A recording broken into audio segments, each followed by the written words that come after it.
Bertemu kembali. Baik, kita teruskan dengan lintas langsung dari RTM Sabah. Antara laporan dari negeri di bawah Bayu, memberi tumpuan penduduk terjejas banjir giat membersihkan kediaman masing-masing. Terus saja bersama Anisia Daulus untuk laporan penuh dari Sabah. Silakan. Baik Azam, terima kasih. Assalamualaikum dan salam sejahtera.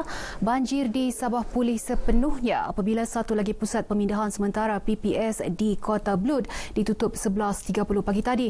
36 penduduk terjejas daripada 8 keluarga yang ditempatkan di PPS itu telah dibenarkan pulang. Sementara itu, penduduk kampung yang terjejas banjir masih giat membersihkan kediaman masing-masing. Tinjauan RTM di Kampung Kambau Penampang mendapati penduduk kampung masih melakukan aktiviti pembersihan di kawasan kediaman mereka. Menurut Rizwan Ahmad, beliau dan keluarga mula membersihkan kediaman mereka sejak 3 hari lalu. Keadaan lumpur yang agak tebal menyebabkan kerja-kerja pembersihan mengambil masa agak lama. Hari ke-4, awal pagi sebab air deras kan. So kami ambil kesempatan untuk ambil air sungai, kasih bersih lah supaya tidak membazir air di rumah kan. Bawa ini sama bagian ujung sana dan itulah sampai belakang rumah pun terpaksa masih bersih lah. Sementara itu, Mary Goh berkata walaupun tiada kerosakan harta benda yang dialami, namun kotoran akibat banjir memaksa beliau melakukan pembersihan secara berperingkat. Dari kemarin lagi, waktu tu banjir pun, saya pun turun juga pergi ini nama, habis pengak itu sempat mau kasih keluar, sampai sini air. Sebelum ini, 11 daerah melibatkan 152 kampung di negeri ini terjejas akibat banjir ekuran hujan lebat Sabtu lepas. Aktiviti kawalan dan pencegahan wabak polio masih giat dijalankan di semua daerah negeri ini. Pemberian 2 dos vaksin BOPV dan dos vaksin MOPV diberikan kepada semua kanak-kanak di bawah 13 tahun tanpa mengira status kewarganegaraan. Pengarah Kesihatan Sabah, Datuk Dr. Christina Rundi dalam kenyataan media di Ibu Negeri berkata, setakat ini 751,864 kanak-kanak telah mendapat dos 1 BOPV.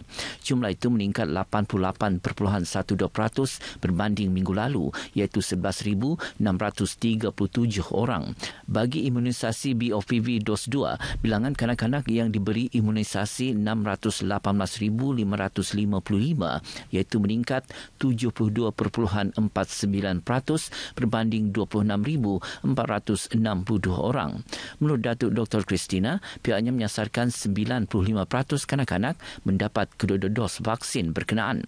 Mengenai wabak kolera, beliau berkata jumlah kes wabak itu sehingga kini kekal 21 kes. JKNS menasihatkan orang ramai agar sentiasa mengamalkan langkah-langkah pencegahan penyakit kolera.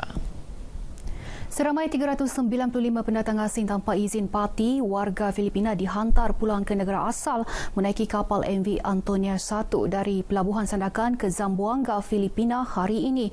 Ia merupakan pengusiran siri ke-20 melalui laut pada tahun ini melibatkan parti Filipina dan Indonesia.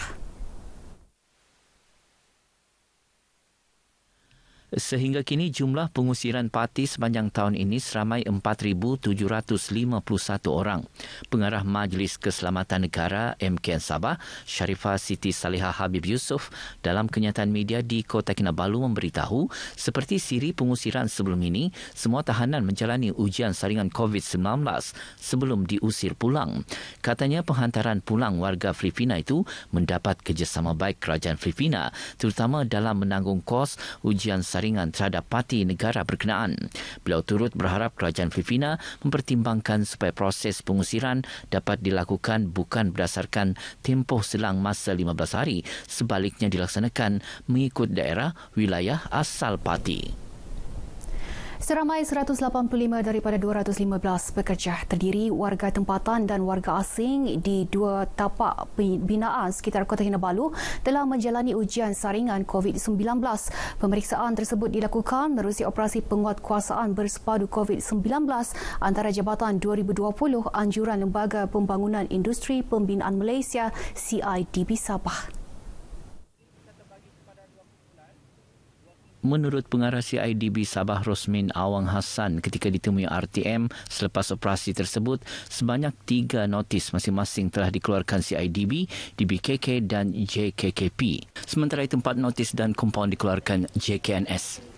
Tapi pada keseluruhannya, pihak kontraktor ini telah mematuhi SOP dan kemudian telah mematuhi akta CIDB juga, iaitu di bawah akta 520. Bagi pihak Jabatan Kesihatan Negeri Sabah, kita bukan hanya melihat daripada pelaksanaan new norms to social distancing, pencucian tangan dan kulit terbuka, tetapi juga penyakit lain seperti penyakit denggi, dan kita difahamkan di salah satu tapak telah dikeluarkan Section 8 dan juga kompaun kena terdapatnya pembiakan denggi. Seramai 30 anggota pelbagai agensi terlibat dalam operasi berkenaan, antaranya CIDB, Jabatan Kesihatan Negeri Sabah, Dewan Bandaraya Kota Kinabalu, Jabatan Keselamatan dan Kesihatan Pekerjaan serta Akademi Binaan Malaysia.